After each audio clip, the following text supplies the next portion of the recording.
They weren't built to dogfight. They were built to reach farther, hit harder, and change history. This is the story of every Soviet bomber ever built, and how these aircraft shaped war from World War II to the nuclear age. When the Soviet Union began building bombers, it wasn't chasing elegance or comfort. It was chasing reach, payload, and deterrence. Soviet bombers were tools of necessity, designed to survive brutal conditions, operate from rough airfields, and deliver overwhelming force. Let's follow that story from propellers to jet engines, from conventional bombs to nuclear shadows. Tupolev TB-1. This is where Soviet bomber history truly begins. The TB-1 was one of the world's first all-metal bombers. Slow, boxy, and primitive, but revolutionary for its time. It taught Soviet engineers how to build large aircraft that could fly long distances reliably. Tupolev TB-3. A giant of its era. The TB-3 was massive, slow, and incredibly durable. It served not only as a bomber, but also as a transport and even a flying aircraft carrier for parasite fighters. By the time World War II arrived, it was outdated, but its legacy was enormous. Aviation DB-3/IL-4. This was one of the most important Soviet bombers of World War II. The IL-4 combined range, payload, and reliability. It carried out long-range bombing missions deep into enemy territory, including early raids against Berlin. It became the backbone of Soviet long-range aviation during the war. Tupolev Tu-2. Fast, agile, and deadly accurate. The Tu-2 was one of the finest medium bombers of the entire war, on any side. It could operate at low or high altitude and survive intense combat. Many historians consider it the Soviet Union's best World War II bomber design. Petlyakov P-8. The only true heavy bomber produced by the Soviet Union during World War II. Built in small numbers, the P-8 was used for strategic missions, diplomatic flights, and special operations. It proved the Soviet Union could build heavy bombers, even if mass production wasn't yet possible. Immediate post-war transition. After World War II, everything changed. Jet engines arrived, and nuclear weapons rewrote the rules of warfare. Tupolev Tu-4. This aircraft marked a turning point. The Tu-4 was a reverse-engineered copy of the American B-29. Captured aircraft were carefully dismantled and recreated piece by piece. It gave the Soviet Union its first true nuclear-capable strategic bomber. This wasn't innovation, it was survival through imitation. Tupolev Tu-12. A testbed rather than a frontline bomber. The Tu-12 allowed Soviet engineers to understand jet propulsion on large aircraft, an essential step toward future designs.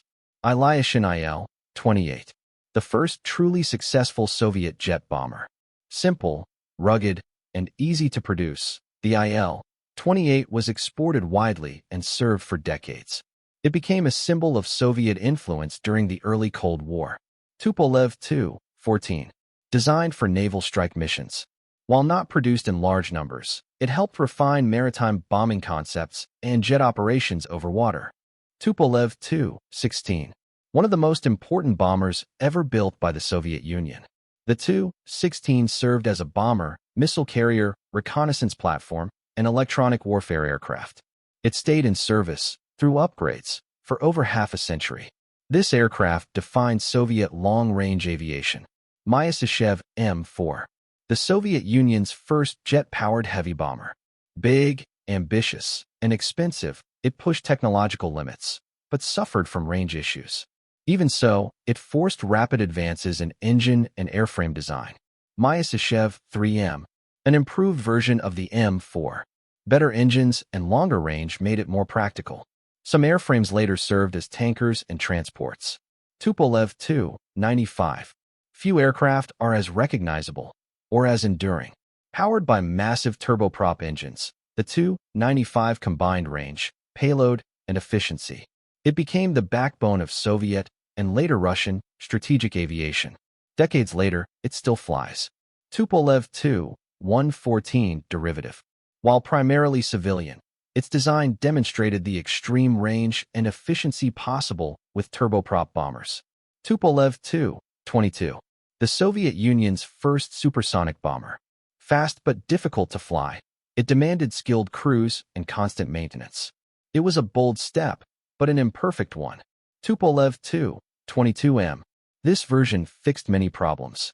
With better range, reliability, and weapons, the Tu-22M became a highly effective strike bomber. It remains a key part of long-range aviation even today. Tupolev Tu-160. The largest and fastest supersonic bomber ever built. Nicknamed the White Swan, the Tu-160 combined speed, range, and nuclear payload capability. It represented the absolute peak of Soviet bomber engineering. This wasn't about warfighting, it was about deterrence. Sukhoi Su-24. Designed for low-level penetration. The Su-24 could fly under radar, strike precisely, and escape quickly. It became the Soviet Union's primary tactical strike bomber. Sukhoi Su-34. A modern evolution. With improved range, protection, and crew comfort, the Su-34 blends bomber and fighter concepts. It represents how bomber roles adapted to modern warfare. Experimental and lesser-known designs. Throughout its history, the Soviet Union tested numerous prototypes, many of which never entered service. These aircraft explored variable sweep wings, supersonic cruise, new weapons delivery methods. Even failed designs contributed to future success. Why Soviet bombers were different? Soviet bombers weren't built for luxury or ease. They were built to operate from harsh environments, be maintained quickly, deliver massive payloads, serve as strategic deterrence. Every design reflected this philosophy. Soviet bombers weren't just aircraft. They were political tools, psychological weapons, and symbols of global power. From slow propeller-driven giants to supersonic nuclear platforms, these bombers shaped decades of history without ever needing to fire a shot in anger. And even today, their shadows still fly.